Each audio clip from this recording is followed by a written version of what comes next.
8 गाड्या जाहीर। बॅरिकेडच्या पुढे गेलेले गाववाले, अहो बॅरिकेडच्या मागे माणसं बघायला थांबलेत ना।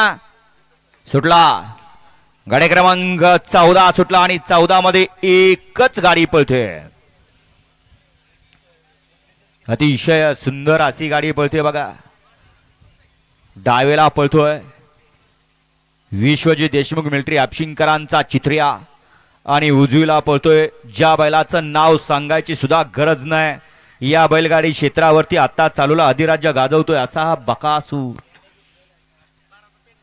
गाडी क्रमांक 14चा निकाल, 14चा निकाल आहे। तास क्रमांक 5 वर धावलेली गाडी मोहिल शेठ धुमाळ सुसगाव, या गाडीचा 1 नंबरला विजेत्या बैलगाडी मालकाचं त्यावरती बसलेल्या चालकाचं हार्दिक अभिनंदन। सुंदर अशी गाडी पळाली।